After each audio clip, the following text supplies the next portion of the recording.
عليم. قال رب اشرح لي صدري ويسر لي امري واحلل عقدة من لساني يفقهوا قولي. سبحانك لا علم لنا الا ما علمتنا انك انت العليم الحكيم. وربي زدني علما. أعوذ بالله من الشيطان الرجيم. بسم الله الرحمن الرحيم. والنازعات غرقا والناشطات نشطا.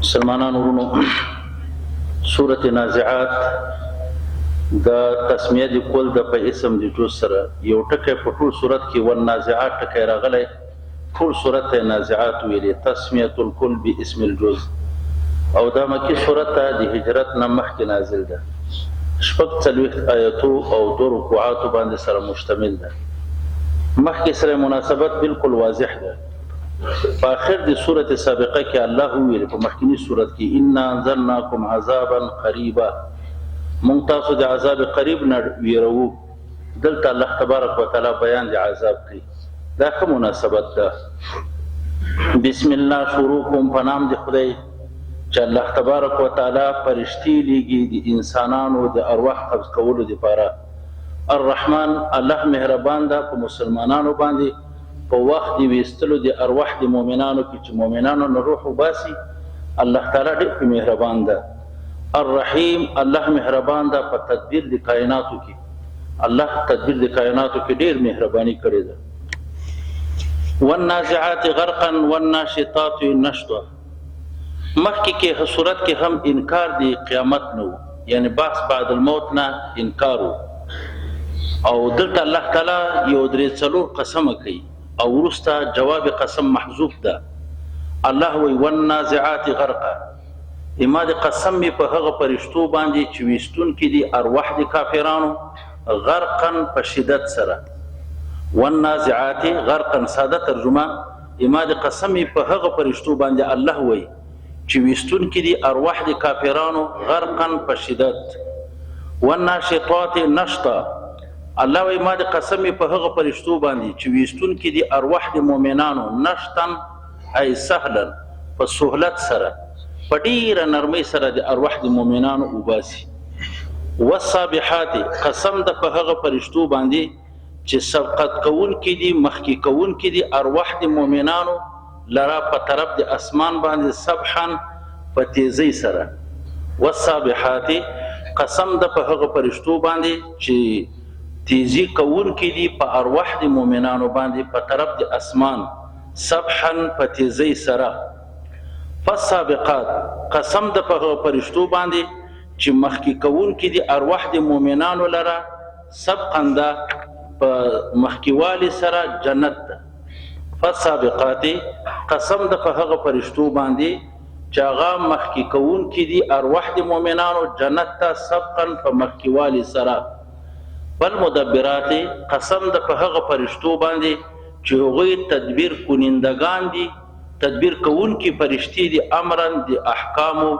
چې کوم امور الله ورته سپارلي دي هغوی په تدبیر سره کوي دا څلور قسمونه الله وکړه جواب قسم محذوف ده دا څلور قسمونه الله ورسته دسوي لا تبعثن ولا تحاسبن یعنی ما د قسم دا څلور قسمونه الله وکړه دي دا معنا لا تبعثن والله تاسو به یو بیا را پاتېږئ د قبرونو او ولا تحاسبن او تاسو سره به خامخا حساب کیږي لا تبعثن ولا تحاسبن دا جواب قسم ده په کوم ورځ باندې به دا حساب او کتاب کیږي او پاتېږي یوم ترجف الراجفه تطعف الرادفه او دا د قیامت بیان بیا شروع شو والنازعات غرقا الله وی ما د قسم په هغه فرشتو باندې وی چې وستون کې د ارواح د کافرانو غرقا په شدت سره ارواح د کافرانو څنګه په شدت سره لا وباسي زبې د شدت تعبیر صرف یو حدیث مبارکه د رسول الله صلی الله علیه وسلم باندې وکړ رسول الله مبارک حدیث ته چې کله یو کافر ته الله اراده وکړي چې روح ته قبض کړي یو جماعت فرشتو په مشرۍ د قابض الارواح راسي او دا یو غټ جماعت عظیم انتهایی بد شکله انتهایی زیات په ویر او په هیبت کې راسي قابض الارواح ته ورته نږدې شي نو ورته دا وایي یا ایتها النفس الخبیثه اخرجي الى سخط الله وغضبه بدترین روحه نفس روح ورته وایي راوځه بدترین مخلوق د خدای قهر او غصې ته راوځه. بس چې روح ته نه وباسي داسې روح ته نه وباسي لکه یو لمده ازغن ورته وایي که نه، او دا په دا ویښتان وړی ورته وایي چې دا ملانده سوي وي چې دا پکې تاو کې راتاو کې دا ویښتان چې د ازغنې ونې نه ته لرې کوي نو هر یو به کاټ کېږي پرې به کېږي دا نه لرې کېږي یورې چې ازغي داره ونه وي په لندو وزغونو کې سره تاو راتاو کې بیرته چې دا ویښتان ته نه وباسي نو ټول به ټوټې کېږي. دقسې دا روح د دوی نه راوځي په شدت سره. احادیثو کې راځي که یو ورځ جبرائیل علیه السلام د حضرت قابض الارواح سره انډیوالي وه. دا واتخذ الله ابراهیم خلیلا دغه لقب چې الله اسمان کې اعلان کړ نو دا قابض الارواح ورته راوړه حضرت ابراهیم علیه السلام ته. بس وایي زه دا ورلم تا په دوستۍ ونیوه بس دا خبر زه ورکوم ابراهیم علیه السلام ته. ورته راغلی وایي ته خو ما ته دا شکل وکړې چې انسان ته کوم شکل باندې راځي. کله چې شکل ورته ښوده چې زه کافر ته په کوم شکل لازم وایي ګوره ته ما نسې لیدلی حضرت ابراهیم علیه السلام ته وایي څه ضرورت ته چې ما نه دا شکل غواړي زه به دا ساده الفاظ وم. وایي نه ته خو دا شکل ما ته خامخا وایي ښه ته لږ مخ واړوه. مخې چې واړو د حضرت قابض الارواح شکل سره اسمان سره لګېده او دا سترګې چیرې وې د ټول بدن نه اور بادېده تک تور شین سترګې په دې شکل باندې سو. نو حضرت ابراهیم علیه السلام بېهوشه سو وایي چې را بیدار سو وایي که الله کافر ته نور عذاب ورنکړي دغه عذاب هم بس ده چې دغه سبز القدم کې دغه قابض الارواح فرشته وګوري دغه هم بس ده. او الله تعالی دې موږ تاسو استقامت په ایمان نصیب کړي. خو بیا نو مسلمانانو ته الله تبارک وتعالی هغه خیرخواهي کوي. والنازعات غرقا ما د قسم به په هغه فرشتو چې ویستونکي د ارواح د کافرانو غرقا په شدت سره. والناشطات نشطا الله وایي ما د قسم به په هغه فرشتو چې ویستونکي د ارواح د مؤمنانو نشطا په سهولت سره. مسلمانانو ورونو لږ دلته خو مشکلات شته. مسلمانانو نه الله تعالی روح په سهولت سره وباسي احتیام ده په سهولت سره وباسي. خو هلته کې سید العرب والعجم محمد مصطفی صلی الله علیه وسلم نه چې روح قبض کېده نو هلته کې فاطمې هم دا واز کړی یا کرب ابتاه ویلي. رسول الله هم د خپل مشقت اظهار کړی او بیا څنګه ورسره یو پیاله اوبه ایښې وي که نه هغه به یې راخیستلې رسول الله مبارک او بیا به ویلي ان للموت سکرات مرد لپاره تکالیف دي. ذوالقرنین کې رسول الله صلی الله علیه وسلم باندې هم لږ تکلیف راغلی خو زه دغه ضرورت نشته ده هغه تکلیف نه و. مسلمانانو باندې هم الله تبارک وتعالی ذوالقرنین کې خو عادتا تکلیف وي خو داسې تکالیف نه وي لکه چې په کوم په کافرانو باندې دا تکلیف عادتا وي. زه به دا د فضیلت او د ویرې دغه اړخ ډېر نیسم دا تحقیق خبره به زه کې پرېږدم. نو یو ورځ رسول الله صلی الله علیه وسلم سره مسجد نبوي نه ووت شیطان مخې ته ورته راغی او مصور و.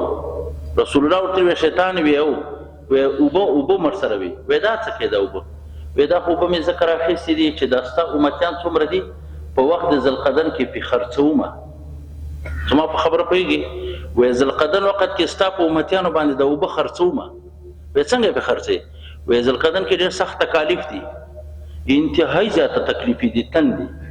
یو سړی غواړي چې یاره هر څه د ما نه واخلي خلک خو چې ما ته یو ګیلاس اوبه دا تنده به چا نه تېره کړي تکلیف هغه چا ته پته لګېږي چې تنده یې تېره کړي ښه.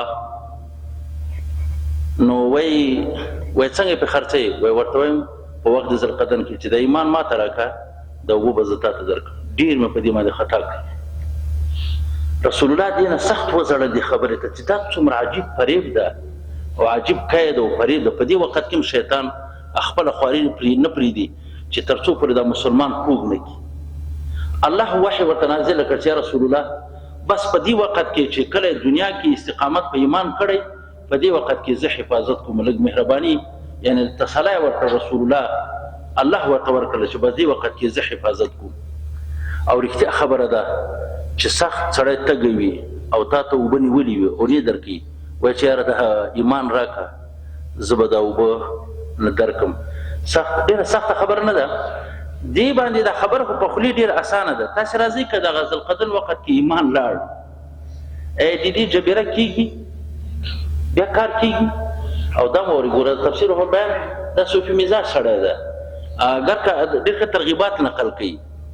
هغه ویلي چې یو سړي به شپېته کاله په ایمان کې تېر کړي خاتمه به یې په کفر شي. ولې احادیثو کې هم راځي که نه چې بني اسرائیلو ته الله وایي تاسو مه دوکه کېږئ بدانو خلکو ته بد خلکو ته که د تاو هغه نیکان خلک دي په خپلې نیکۍ نه غلط کېږي. یو سړي به د ده د جنت منځ کې به یوه لیش فاصله وي دا د قرب یعنې دومره به نږدې سوی الله به یې خاتمه بدله کړي په کفر به شي. یو سړي به ټول عمر په کفر کې تېر کړی الله به په نظر رحمت ورته وګوري ایمان به ورته نصیب کړي. ګورې ایمان بین الخوف والرجا د ویره په کار ده که نه ده.